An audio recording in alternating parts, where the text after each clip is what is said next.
Okay, so this is part 2. Sorry, guys. So I didn't end up working out because I didn't plan well. And when you don't plan well, the thing I'm getting better at is getting rid of the all or nothing mindset, right? So I've certainly been guilty of this all or nothing mindset where I used to set aside 2 hours for my workouts, right? I would do like cardio and then weights. And if I couldn't do it all, it was like, I'm not gonna do it because I thought that's not good enough. You know, if you're used to, you know, there was a time when every time I worked out, I was doing, you know, and this was back in the day when I was kind of going crazy with dieting and exercising. But I felt like every workout had to be an hour and a half, hour and 45 minutes. It had to be burning 800 calories. And I was just setting the bar up here. And so if I couldn't do it, I thought that that was nothing, okay? And it's kind of like the same mindset you get when you, when you're eating, right? And you have an unplanned splurge or an unplanned binge or whatever. And then you go, I've screwed everything up so bad. And you use that as an excuse to like pick out all weekend, okay? I wanted today to be my fasting day, right? So I had my cappuccino in the morning and planning to fast till tomorrow. Well, I'm out, and I kid you guys not, this was literally, it was one of those things where I did have to do it. I wanted to get a cake because I'm making this trifle, but I also wanted to have a cake for those, you know, I have some guys in my family that will probably look at a trifle and go, what is that? You know, it has fruit in it, so they're gonna be like, I'm not eating fruit, you know? So yeah, the cake for people like that. So I go to Dominic's, which is where we like to get our cakes because they have awesome cakes that are very, very, I'm gonna say the word I hate. You know what I'm gonna do? I'm just gonna write it because I hate saying this word. The cakes are very that. And I go, but we like to get chocolate cake with white icing. Didn't have it. They have white cake with white icing. So I'm like, does that, I asked the girl, I'm like, we always get the chocolate cake. Does that taste as good as the whatever? She goes, well, why don't you taste it? And my first thought is, don't do it, Kelly. And I'm like, can you give me just a small, small, small? Because honestly, when you're paying that much for a big cake, I didn't want to have it get here and be really dry, you know? So I tasted it. And, you know, my first mindset, I'm not gonna lie to you, like the first thing that popped into my mind was, I had this little taste, I'm like, you know what, it's Mother's Day weekend, why don't I just go home and eat what I want today, and you know, I'll kick butt next week. But the thing is, you guys, there's something that happens every single week. It's just like there's almost a holiday or someone's birthday or an office party every week. You've gotta be able to choose when you're gonna indulge, okay? But also not like write it off when you have a little slip up. I'm fasting today, but again, the fasting thing is also not necessarily a scientific equation. So I had a little piece of cake. I mean, I literally had a piece of cake that big.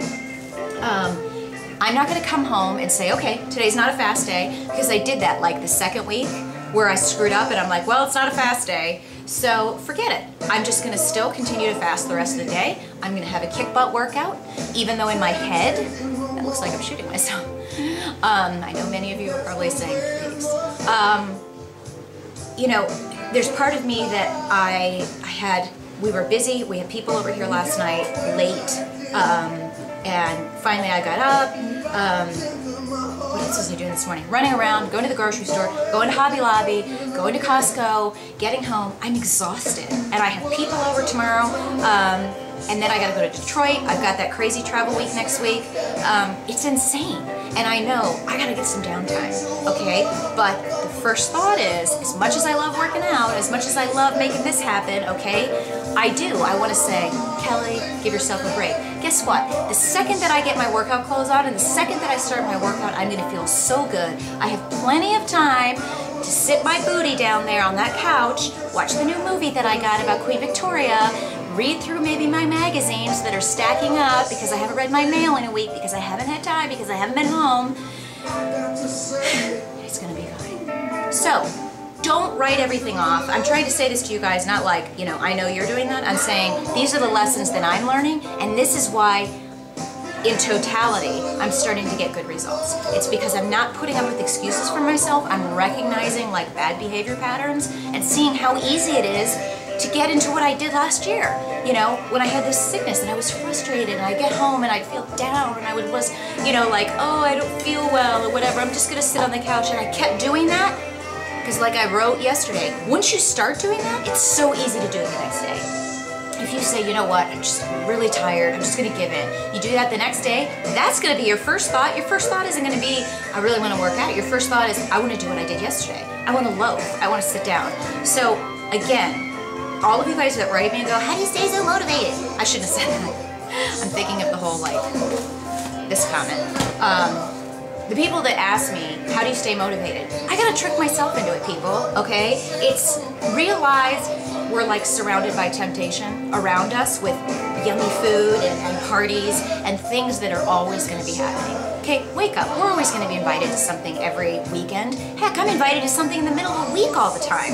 I have the opportunity to be at a drinking kind of a thing, like a cocktail hour, or parties, or extravagant dinners all the time. Pick and choose what you want to do. Eat less, move more. And recognize that you're always going to have these choices, and that when you do make one little bad choice, just try to balance it out. That's the best you can do. And I am just all over it, okay? So I'm gonna finish, I'm gonna clean my house, I'm gonna make everything ready for tomorrow, I'm gonna kick back, but I'm gonna get a smashing workout in. I probably think I'll burn about 850 calories today. What do you think about that? And then I'm gonna park my butt on that couch and relax tonight, chill out, watch a girly flick, and have some more Coke Zero. What do you say about that, Amy? She loves it when I rub that Coca-Cola stuff in her face. But I do love Coke Zero. This is what they use to launch rockets, and it's what I drink every day. Sorry, Amy. Amy, I love you. Okay, I gotta go. You guys, I hope you have enjoyed this random goulash of nothingness from Kelly, and I hope you have a great Mother's Day. Be nice to your mommy, be nice to your children, whatever. And I am not a mommy, and I'm very glad I'm not a mommy, because I just have mommy issues. Not in that way. I just have, I can't be around small humans longer than like one day, and then they make me really need a spa visit and Botox. So, you guys have a good rest of the day, and I will talk to you tomorrow. No excuses this weekend, people. No!